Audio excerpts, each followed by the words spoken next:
Et si l'image que vous aviez de la Pologne était complètement fausse? Si je vous dis Pologne, à quoi pensez-vous de manière honnête? Sûrement, peut-être à des images un peu sombres, une histoire lourde, douloureuse, qui prend un petit peu toute la place. Peut-être des paysages industriels, un peu gris, un peu froids. Il y a aussi la vodka, évidemment, et les plats, comme les pierogies dans une assiette. Ce sont des clichés qui ont la vie dure, bien ancrés dans la tête de tout le monde. Pourtant, ils ne racontent qu'un tout petit bout de l'histoire. Aujourd'hui, dans le podcast du Double K, je vais vous emmener en voyage. Un voyage pour casser un petit peu ces idées reçues, pour mettre de la couleur sur ce tableau noir et blanc. On ne va pas faire comme si l'histoire n'existait pas, non. Elle est évidemment l'ADN du pays, mais on va la voir pour ce qu'elle est vraiment, une fondation sur laquelle s'est bâtie une nation moderne, vibrante et carrément surprenante. Oubliez tout ce que vous croyez savoir. Ensemble, on va découvrir une autre facette de la Pologne, très loin des préjugés. On va explorer sa culture qui bouillonne, ses innovations qui secouent l'Europe et ses traditions, qui se réinventent chaque jour. Préparez-vous à être surpris, préparez-vous à voir Pologne autrement. Vous n'avez pas pu le manquer, il y a de nombreuses images où on voit des usines sous un ciel plombé, des barres d'immeubles grises à perte de vue, des visages parfois graves, marqués par les drames du XXe siècle. Voilà la Pologne des clichés, celle des raccourcis, une carte postale un petit peu sépia, un peu triste, comme figée dans le passé. Maintenant, je vais vous demander d'oublier tout ça. On va parler de la Pologne d'aujourd'hui, des gratte-ciels de verre et d'acier qui percent le ciel de Varsovie, des festivals de musique qui rassemblent des milliers de jeunes, des designers qui réinventent les formes et les matières et qui sont reconnus dans le monde entier. Des forêts primaires, des lacs transparents et même un désert. C'est un pays où le dynamisme économique et l'innovation sont devenus les vrais moteurs. Un pays où on est capable de créer des jeux vidéo qui deviennent des phénomènes mondiaux, où l'on développe des intelligences artificielles de pointe.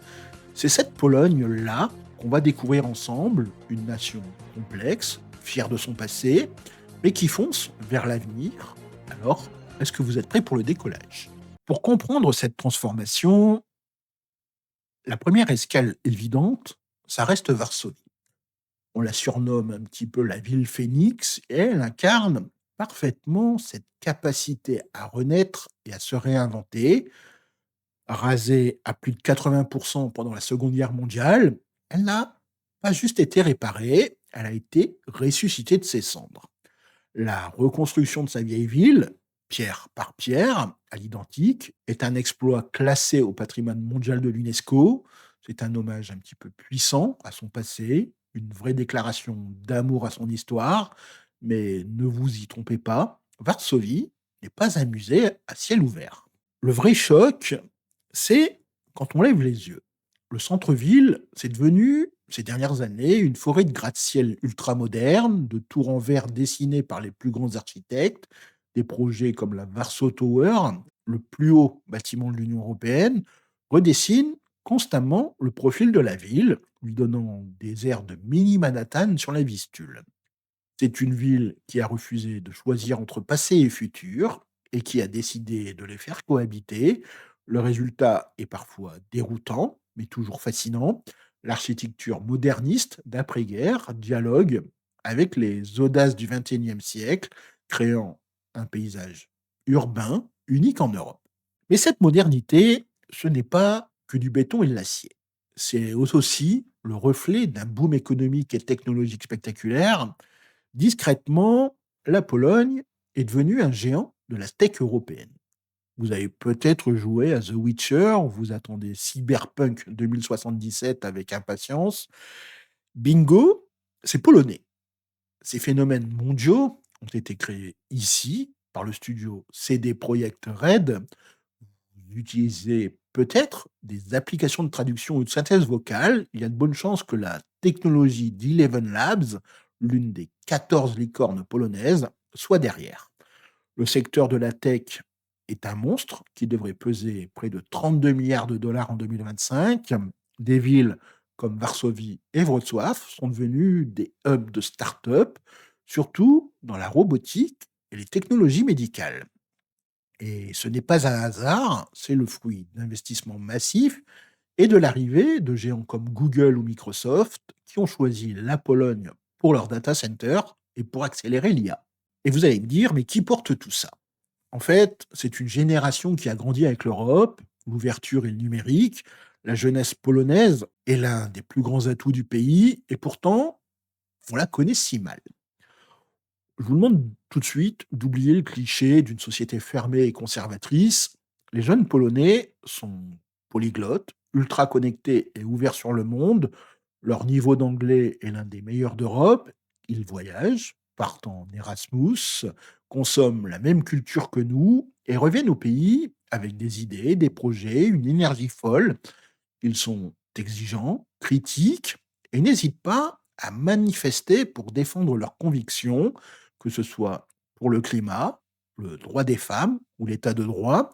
C'est une génération qui se sent profondément polonaise et européenne, déterminée à construire une société ouverte et moderne. Fin du premier acte, l'image en noir et blanc commence déjà un petit peu à se colorer. Ne juger la Pologne que par Varsovie, ce serait comme ne juger la France que par Paris. C'est une grosse erreur. Pour vraiment sentir la richesse du pays, il faut quitter la capitale, direction Cracovie d'abord. L'ancienne capitale des rois, presque intacte après la guerre, est un concentré d'histoire et de beauté. Sa place du marché médiéval, la plus grande d'Europe, le château du Wawel qui la domine, le quartier juif de Kazimierz, plein de vie. Cracovie, c'est un petit peu une carte postale, c'est vrai, mais une carte postale vivante où chaque pierre raconte 1000 ans d'une histoire européenne passionnante. Ensuite, cap au nord, vers la mer Baltique, à la rencontre de Gdansk. Cette ville portuaire a une identité unique, forgée par des siècles d'échanges, reconstruite avec un soin incroyable. Ses façades colorées rappellent un petit peu Amsterdam ou Bruges, mais avec une âme bien slave qui est bien à elle. C'est ici, d'ailleurs, sur les chantiers navals, qu'est né le mouvement Solidarność, qui a fait basculer le destin de toute l'Europe de l'Est. Dansk est une ville de caractère, fière, qui a toujours regardé vers le large et qui respire la liberté. Et que dire de Wrocław, qu'on va pouvoir qualifier parfois comme la Venise polonaise, bâtie sur 12 îles, reliées par plus de 100 ponts, capitale européenne de la culture en 2016. C'est une ville jeune, créative et super dynamique. Elle est connue pour ses krasnalés, des centaines de petites statues de gnomes en bronze cachées dans toute la ville. C'est un jeu de pistes poétique et amusant. Chacune de ces villes a son ambiance, son histoire, son énergie. Elle prouve à quel point la Pologne se veut diverse. Mais la culture polonaise, ce ne sont pas que de vieilles pierres. Elle est en pleine ébullition. On va prendre par exemple la nourriture. Évidemment, il y a les pierogies. On ne peut pas dire que ce soit pas bon. Mais la scène culinaire a littéralement explosé. À Varsovie, Cracovie ou Poznań, une nouvelle génération de chefs s'amuse à réinventer la cuisine traditionnelle avec une créativité un petit peu folle. On trouve des restaurants étoilés qui subliment des produits locaux, des bars à lait de l'époque communiste relookés en cantine design et authentique, et des food halls immenses où l'on mange de tout. La Pologne est en train de devenir une vraie destination pour les gourmands. Et puis, il y a le design. Depuis les années 2000, le design polonais a fait une percée incroyable. Des créateurs comme Oskar Gieta et son mobilier en acier gonflé ou Tomek Regalik sont devenus des stars en Europe. Leur style, c'est un mélange subtil de tradition avec des matériaux comme le bois ou la céramique et d'expérimentation technologique. Le fauteuil 366, une icône des années 60, est réédité aujourd'hui et s'exporte partout, symbole de cet héritage qu'on redécouvre avec fierté. Maintenant, on va briser un des derniers clichés, celui d'un pays purement industrielle. La Pologne, c'est une destination nature qu'on ne soupçonne pas. Je ne sais pas si vous saviez qu'il y avait un désert en plein cœur de l'Europe. Et oui, il se nomme le désert de Boindouf, le Sahara polonais. C'est une curiosité géologique de 32 km². L'Afrika Korps allemand s'y entraînait même pendant la guerre. Au nord-est, la région des lacs de Mazuri, avec ses 2000 lacs, est un paradis pour la voile et le kayak. Plus à l'est, le parc de Białowieża abrite la dernière forêt primaire d'Europe et les derniers bisons sauvages du continent. Des montagnes des Tatras au sud jusqu'aux plages de la Baltique du Nord, la diversité des paysages est juste dingue.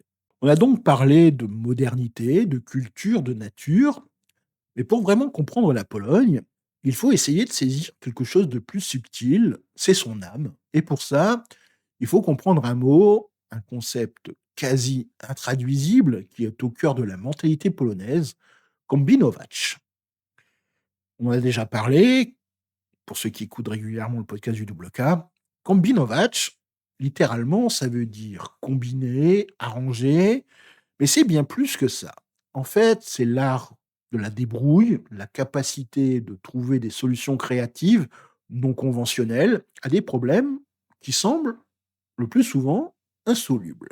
En fait, c'est un réflexe hérité d'une histoire faite d'invasion, d'occupation et de pénurie.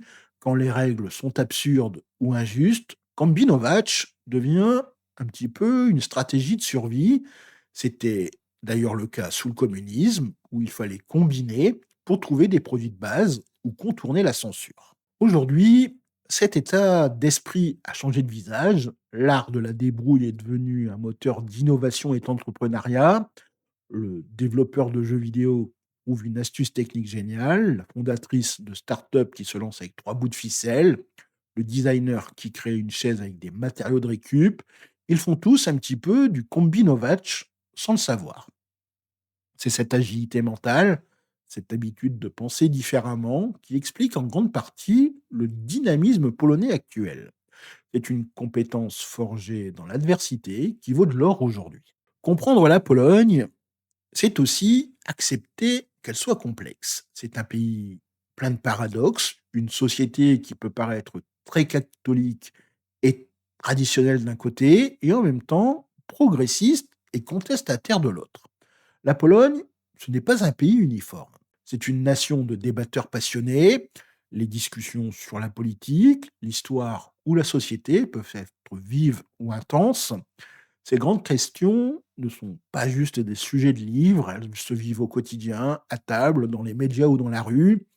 Cet esprit critique est aussi un héritage de la longue lutte pour la liberté. C'est une société civile qui n'a pas peur de se faire entendre.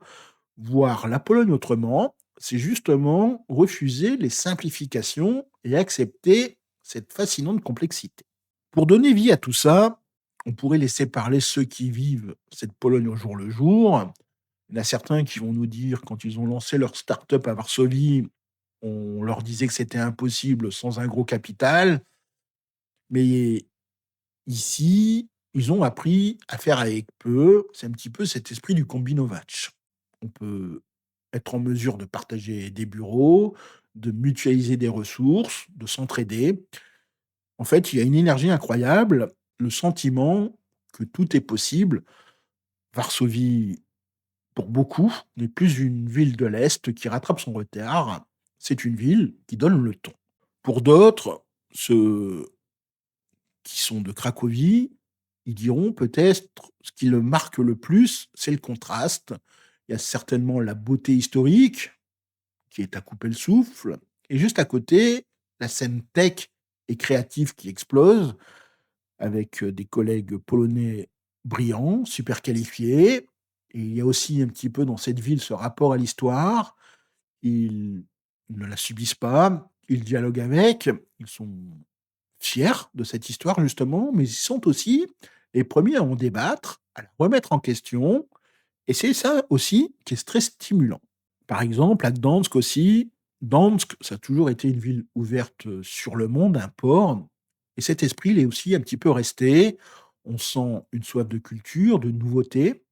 Il y a, par exemple, l'Institut Adam Mickiewicz qui fait un super boulot pour promouvoir les artistes polonais à l'étranger, pour montrer qu'il n'y a pas que Chopin, même si on l'adore. Il y a une scène de musique contemporaine, de théâtre, d'art visuel qui est très riche aussi. On crée des ponts, on sort des clichés.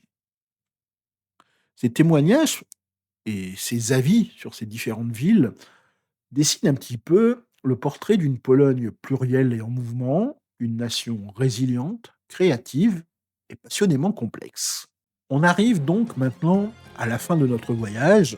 Repensez à l'image que vous avez de la Pologne au tout début, ce pays un peu gris, figé dans son histoire douloureuse, résumé à quelques clichés de vodka et de pierogi. Aujourd'hui, on a vu une autre réalité.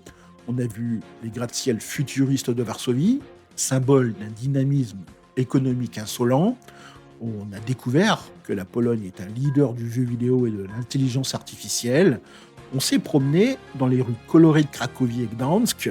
On a goûté à une scène en pleine révolution et on a admiré un design reconnu dans le monde entier. Et on a été surpris par une nature sauvage et préservée, avec des milliers de lacs et son incroyable désert. Et surtout, on a entrevu l'âme polonaise, cet esprit du kombinować, cette résilience qui transforme les galères en opportunités, et cette culture du débat qui rend la société si vivante. La Pologne, c'est pas un pays facile à résumer, et c'est justement ce qui fait sa richesse. Elle n'efface pas son passé, elle s'en sert comme d'un tremplin pour sauter encore plus haut vers l'avenir. Alors, je vais vous demander un truc, c'est la prochaine fois que vous entendrez parler de la Pologne, j'espère que des images nouvelles, plus justes et plus colorées, vous viendront à l'esprit.